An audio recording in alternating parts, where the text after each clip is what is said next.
Hi,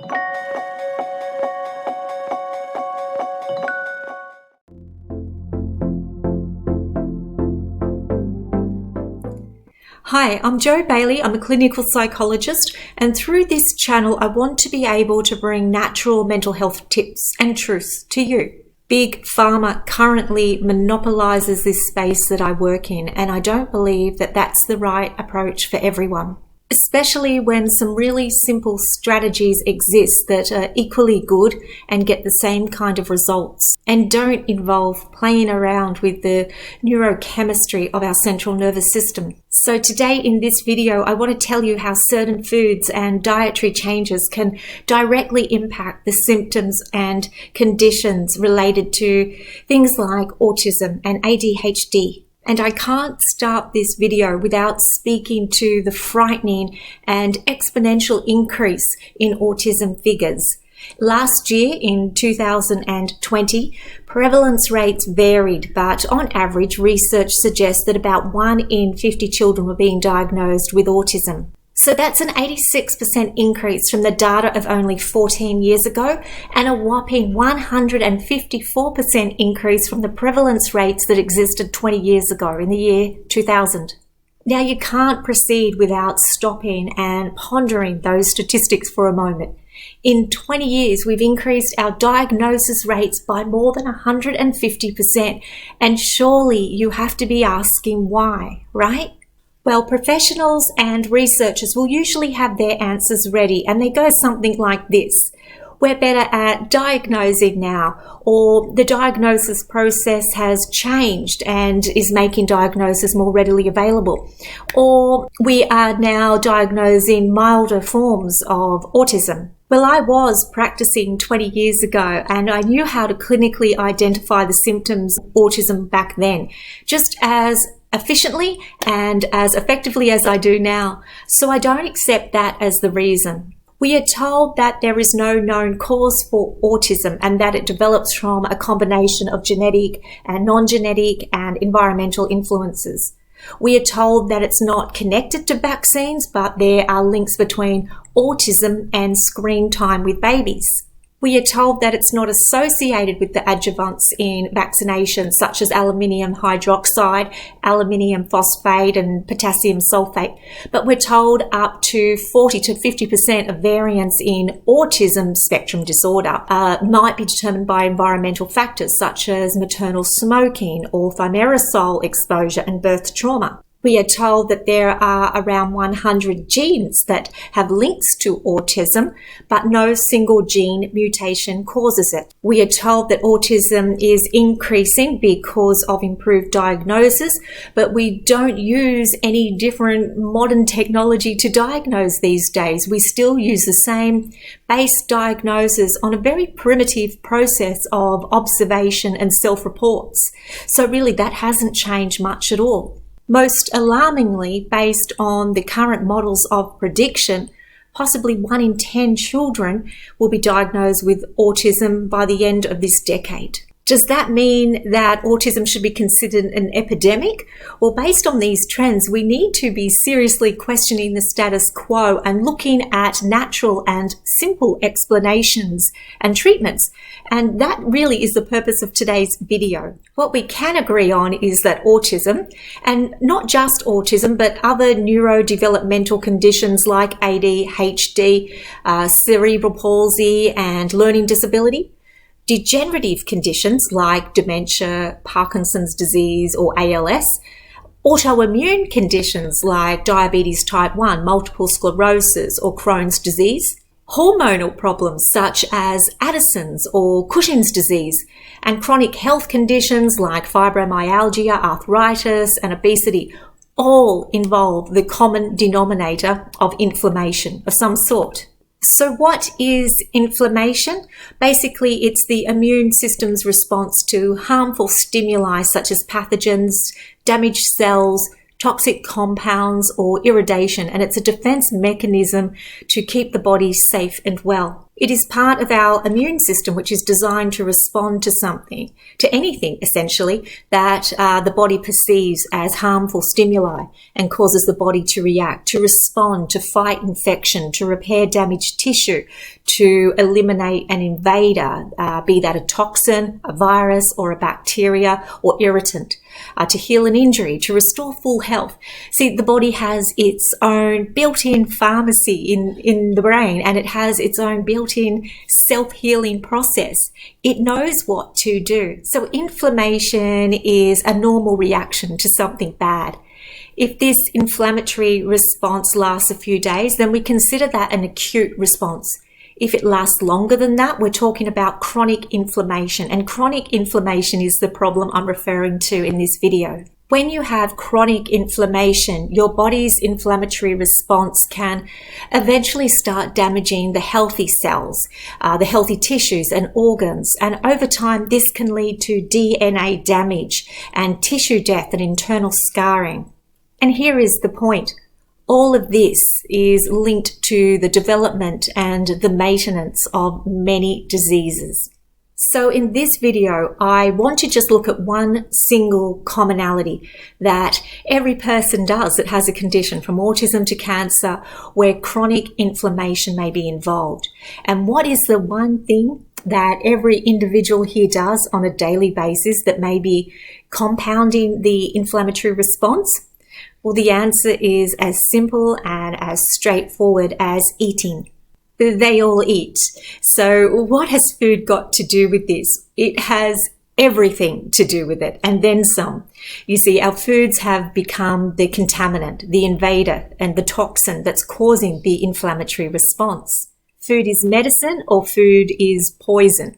The fuel you put in your body into this intricate and complex system has both an instant and enduring effect, a profound effect on the way the system functions. And most of what we consume these days is non-food substance. It's not edible.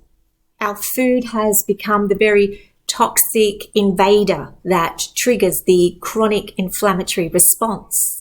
Added sugars, preservatives, GMOs, starch, casein, pesticides, artificial flavorings and colorings, MSG, nitrates, PFCs, phthalates, perchlorate, BHAs, sodium phosphates. I mean, the list goes on and on. And we haven't even started to talk about the impact of our contaminated and nutrient-deprived soils that absorb hazardous amounts of waste products, chemical compounds, toxic pesticides, weed killers like glyphosate that have been directly linked to cancer, contaminated dust compounds. And again, this list also goes on and on. You see, the modern farming practices have grossly degraded the quality of our soil, meaning that less and less of the vital micronutrients are making their way into the foods that we are eating. So am I saying that food, or more specifically the modern food processes, are increasing the symptoms of conditions like autism? Absolutely, yes, I am, and many other conditions too. Of course, food is not the only contributing factor here, but it has to be the most obvious, the most deleterious, the most overlooked, the most harmful, and yet also the most simple to fix. So if you want to do something about the chronic inflammatory response in your child, or in yourself for that matter, then I'm going to give you a quick list of 10 foods to avoid starting today. I'm not going to go into all the details of the harmful components of the foods here, but you can easily Google any combination of the foods I'm about to present to you with the word autism next to it, or other inflammation-based disease, and see the established evidence-based scientific links for yourself. So here we go. 10 foods or non-foods to avoid to try and help reduce the symptoms of autism and related inflammatory conditions. Number 1 is sugar and high fructose syrup.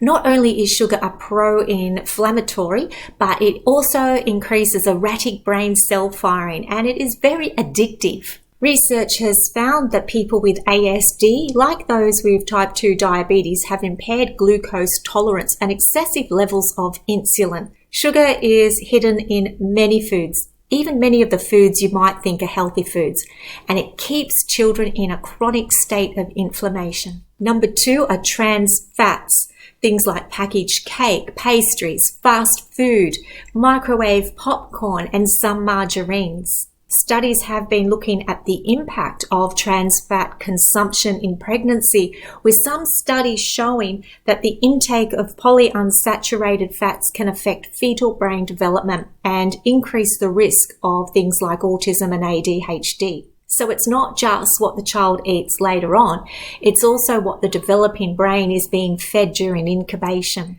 The deleterious, harmful effects of trans fat in the body is well known, it's established and it's well documented, and yet we continue to devour this poison. Number 3 is dairy, and dairy is problematic because it's considered one of the most pro-inflammatory foods in the standard American diet, according to a growing body of evidence, including a 2018 study. Inflammation is strongly associated with autism and is also commonly linked to immune system dysfunction. My advice is to leave dairy to the cows and get your calcium through rich organic foods such as your dark leafy greens, and maybe try almond milk. Number 4 is gluten. Your body can create antibodies to gluten, which can fire up or inflame your brain. Gluten also decreases the good bacteria in your gut, which causes gastrointestinal problems, and associated with an increased likelihood of feeling anxious, feeling stressed, or depressed. Although the research on gluten-free diets is mixed, many parents of children with autism report seeing improvements in many symptoms when they eliminate gluten from their child's diet.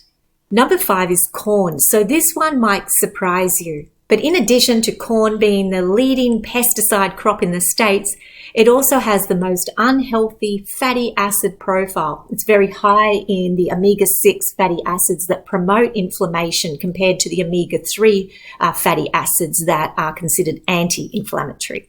And corn, it's not a vegetable, it is considered a grain, and a grain that appears to be a breeding ground for fungi.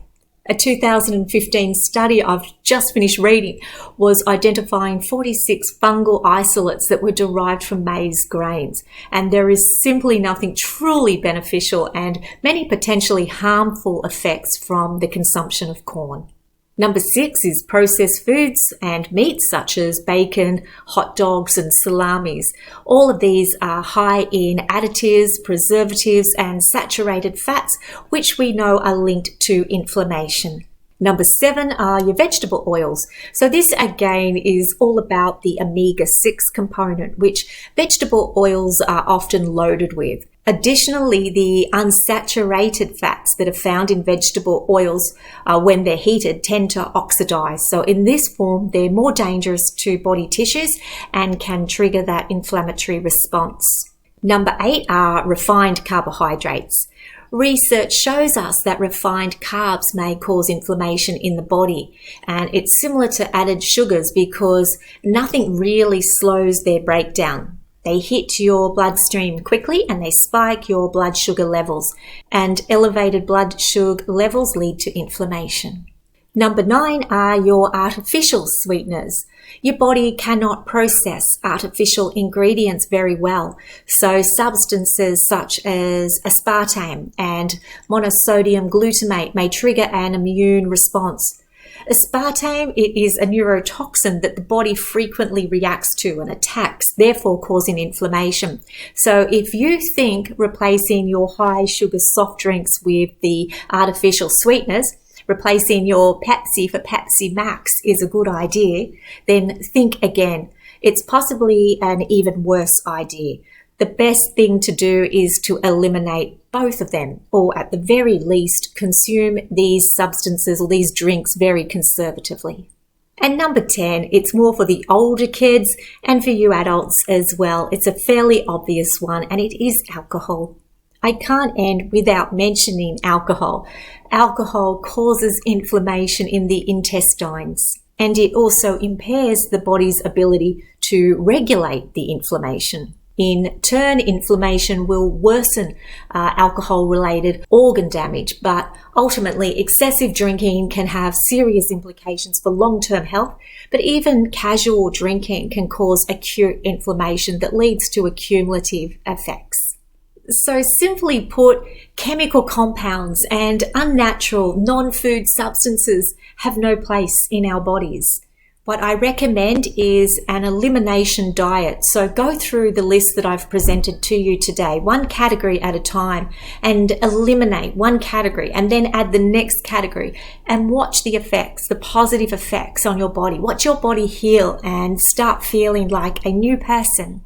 It's common sense, really. If you kept putting sugar in your car's fuel tank, you wouldn't need to go to a mechanic to tell you that that's a stupid thing to do.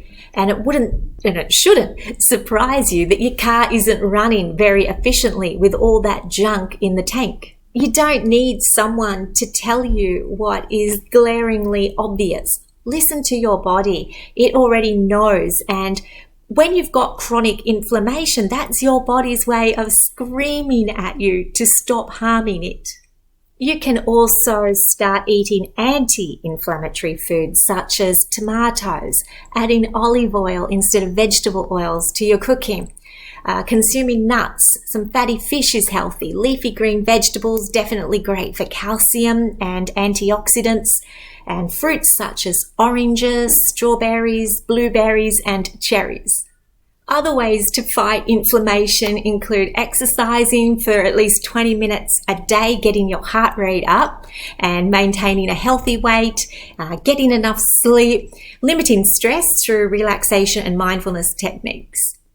I hope this video has been helpful. If you want more information on natural mental health solutions or the holistic healing methods that I use in my own private practice, then please think about supporting me and subscribing to this channel and liking my content. That way I can continue to make videos and improve upon the quality of the videos that I'm currently making. That's all for now though. Until next time, look after yourselves and each other and have a very happy and peace-filled day. Bye for now.